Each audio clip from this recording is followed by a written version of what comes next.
Hey guys, what's going on? This is Space here, of course, and welcome to a very special video. So today I've decided to rank the Harry Potter films.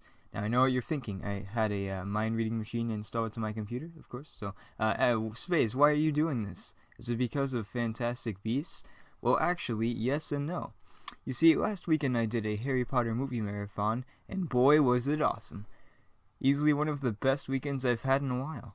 I've, of course, been a fan of Harry Potter for a long time, and I even saw most of the movies in the movie theater, not to brag, of course, and also I have read all of the books before seeing the movies, and, yeah, and I think I've actually read them about 7 times, so basically what I'm saying is that I'm fairly qualified to do this, I guess.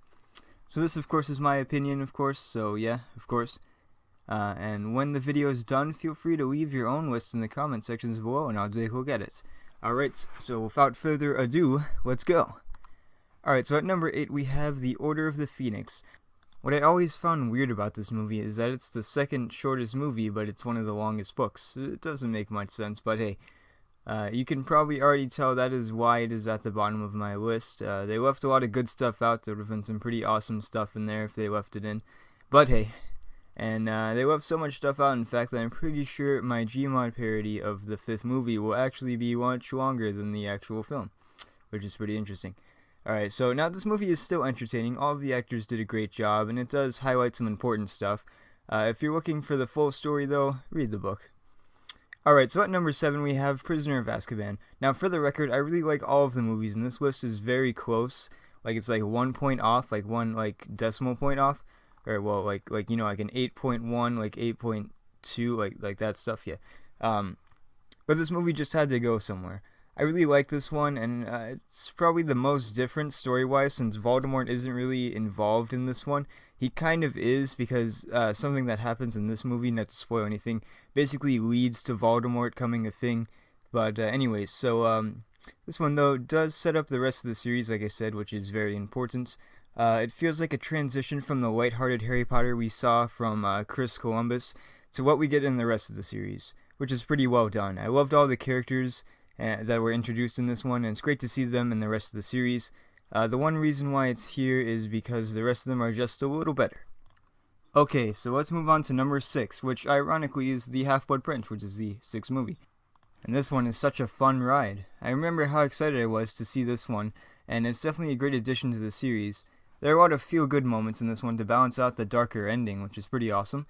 There's some funny moments in it as well. Fun fact, this is actually Daniel Radcliffe's least favorite because he said he felt like his acting wasn't up to par with this one. And I never thought about it, but after rewatching it, I do have to agree. He's an amazing actor, but this one doesn't quite seem to be his best in the series. But it's still good. Alright, so now at number 5 we have Deathly Hallows Part 1. And this one was such an emotional ride. It was definitely a great movie. The story was excellent. I'm going to say it was a good idea splitting up this one. Because, I mean, there's like a lot of stuff that goes on in 2. And even though there's not as much stuff going on in the second one, it was definitely a good idea to split this up. But I do like this one. I like the second one a little better. So, yeah. And at number 4, we have Deathly Hallows Part 2. And like I said, I feel like this one's brought its A game. And it's the first part was great, but this one really packs a punch. This one has some amazing scenes and some very sad scenes that left a lot of fans in tears. The final scene of this movie seemed pretty perfect and added some nostalgia for those longtime fans. The Battle of Hogwarts is also really awesome, and it was great to see that on the big screen. Alright, so now we're getting down to the nitty gritty. At number 3, we have The Goblet of Fire.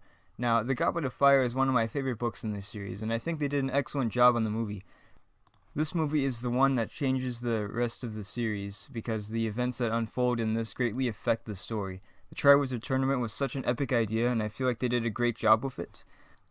Also, there's a good amount of feel-good moments, which I really like. Mad-Eye Moody was introduced in this one as well, and he's awesome. And if you're a fan of Doctor Who, you might recognize someone.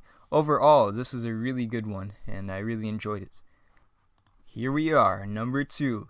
Alright, so at number 2 we have the Sorcerer's Stone, which is also known as the Philosopher's Stone.